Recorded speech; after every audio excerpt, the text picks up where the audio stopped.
দেখতে দেখতে বছরটা তো শেষ হতেই চলল। ডিসেম্বর মাসের মাঝামাঝি চলছে এখন।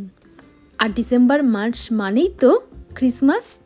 ক্রিসমাস মানেই তো নানান ধরনের cake, fruit cake, plum cake, orange cake, গাজর কেক, আরও কত ভ্যারাইটি কেকের। তো আজকে ভাবলাম তোমাদের সাথে একটা কেকের রেসিপি শেয়ার করি।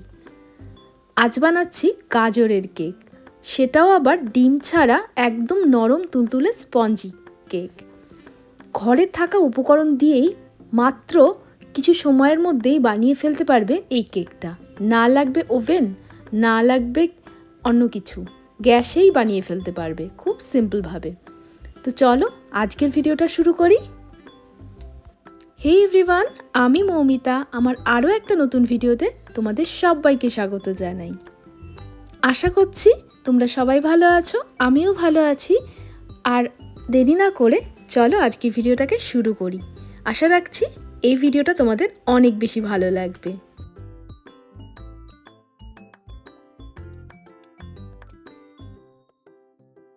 কেক বানানোর ক্ষেত্রে কিন্তু মেজারমেন্টটা খুব বেশি ইম্পর্ট্যান্ট। একটু ভুলচুক হলে কিন্তু কেকটা ফুলবে না বা ঠিকঠাক মতো হবে না। তো দেখো আমি এই ছোট বাটিটার মাপে কিন্তু সব কিছু নেব।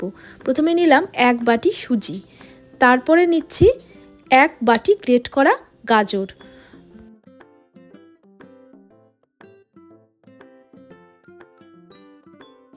তারপরে দিচ্ছি হাফ কাপ চিনি। চিনির বদলে তোমরা গুড় বা জাগারি পাউডার ইউজ করতে পারো, বাট আমার কাছে ছিল না বলে আমি চিনি ইউজ করছি। এবার দিচ্ছি হাফ কাপ পরিমাণ দুধ। তোমরা চাইলে গরুর দুধ ব্যবহার না করে গুঁড়ো দুধ গুলে দিতে পারো, সেটাতে কিন্তু টেস্টটা বেশি ভালো আসে। এবার এর মধ্যে দিচ্ছি 2 টেবিল চামচ গুঁড়ো দুধ। গুঁড়ো দুধটা ইউজ করলে টেস্টটা কিন্তু আরও ভালো আসে। আর দিচ্ছি 1 চা চামচ বেকিং পাউডার, 1 চা চামচ বেকিং সোডা। তো সব কিছু এর মধ্যে ঢেলে দিলাম। আর দেব 1 টেবিল চামচ ঘি। আমি কিন্তু কোনো রকম সাদা তেল বা বাটার ইউজ করছি না, পুরো হেলদিভাবে বানাচ্ছি কেকটা। একটা চামচের সাহায্যেই কিন্তু আমি ব্যাটারটা রেডি করে ফেলেছি। এটাতে কোনো রকম মিক্সির জার বা কোনো কিচ্ছু লাগবে না। তো কেকের ব্যাটারটা যে বাটিতে ঢেলেছিলাম সেটা একটু ট্যাপ ট্যাপ করে নিলাম যাতে কোনো বাবল থাকলে বেরিয়ে যায়। অন্যদিকে যে পাত্রে কেকটাকে বেক করব সেরকম ছোট ছোট বাটির মধ্যে আমি একটুখানি ঘি ব্রাশ করে নিয়েছিলাম আগে থেকেই। নিয়ে এবারে একটু একটু করে ব্যাটারটা ঢেলে দিচ্ছি।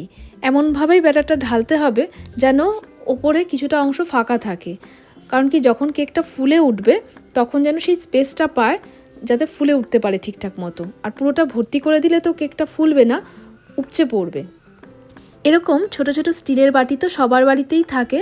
তো এরকমভাবে ছোট ছোট বাটিতে করে কাপ কেক বানিয়ে নিতে পারো, অথবা চায়ের কাপেও কিন্তু বেক করতে পারো কেকগুলোকে। এছাড়াও কাগজের কাপে বেক করে নিতে পারো। বেকিং পাউডার আর বেকিং সোডাটা দিয়ে দেওয়ার পরে কিন্তু বেশিক্ষণ ওয়েট করা যাবে না, তাড়াতাড়ি করে কিন্তু কেকটা বেক করতে বসিয়ে দিতে হবে। এই যে এবার বাটিগুলোকে একটু ট্যাপ ট্যাপ করে দেব যাতে কোনো রকম হাওয়া ভেতরে থেকে থাকলে সেটা যাতে বেরিয়ে যায়, বাবলগুলো যেন না হয় সেই জন্য। যারা নিরামিষ খায় তারাও কিন্তু এই কেকটা অনায়াসেই বাড়িতে বানিয়ে খেতে পারবে, যেহেতু এটাতে কোনো রকম ডিম লাগে না। আর পাশাপাশি বাচ্চাদের টিফিন বক্সেও কিন্তু এটা দেওয়া যেতে পারে, একদম হেলদি একটা টিফিন হয়ে যাবে। বড়রা চায়ের সাথে বা এমনিও কিন্তু এই কেকটা খেতে পারে। দারুণ নরম তুলতুলে হয় আর খুব টেস্টি হয় কেকটা।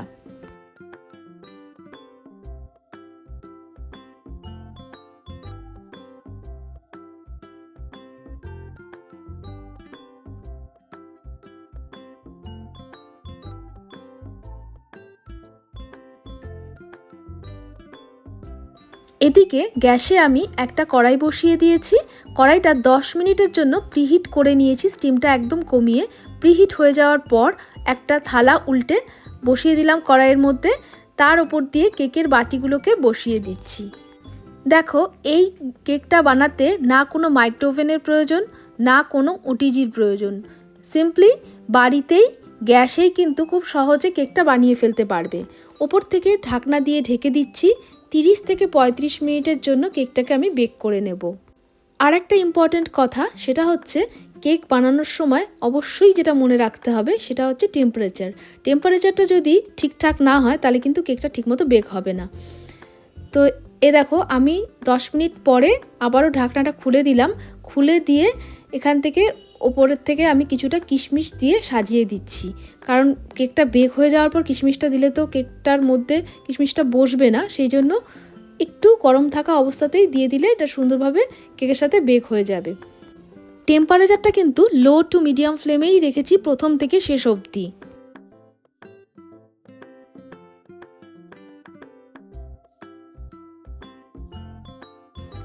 তোমরা কিন্তু চাইলে আরও ড্রাই ফ্রুট দিয়েও এটাকে সাজিয়ে দিতে পারো।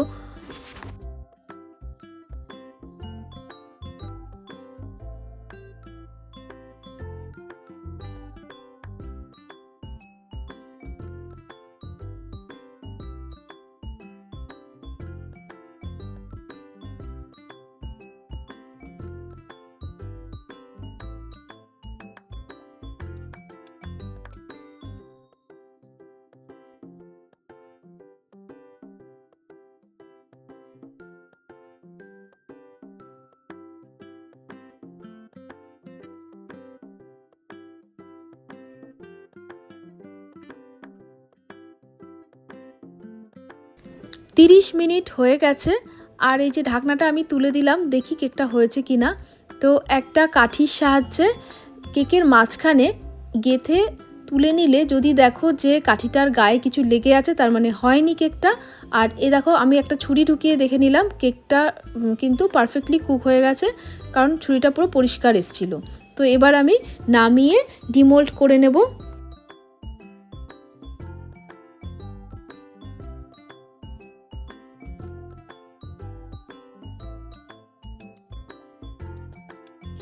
তো দেখো কেকটা এত সুন্দরভাবে বেক হয়েছে যে এটা নিজে নিজেই কিন্তু বাটি থেকে বের হয়ে আসছে। যেহেতু কেকের ব্যাটারটা ঢালার সময় বাটিগুলোতে একটু করে ঘি ব্রাশ করে দিয়েছিলাম, সেই জন্য কিন্তু অনায়াসেই কেকটা বেরিয়ে আসছে। আর দেখতেও দেখো কি সুন্দর হয়েছে। কেকটা কতটা নরম আর কতটা স্পঞ্জের মতো হয়েছে সেটা তো দেখেই বুঝতে পারছো। একদম সুন্দর নরম তুলতুলে হয়েছে কেকটা। এবার আমি মাঝখান থেকে একটা ছুরির সাহায্যে কেটে তোমাদেরকে ভেতরটা দেখাচ্ছি। দেখো ভেতরটাও কিন্তু খুব সুন্দরভাবে বেক হয়েছে, আর দেখতে যেমন সুন্দর হয়েছে খেতে কিন্তু খুব টেস্টি হয়েছিল। মানে যারা যারা খেয়েছে সবাই কিন্তু বলেছে খুব ভালো লেগেছে। আর দেরি না করে তোমরাও বাড়িতে এভাবে বানিয়ে ফেলো। Tata, thanks for watching.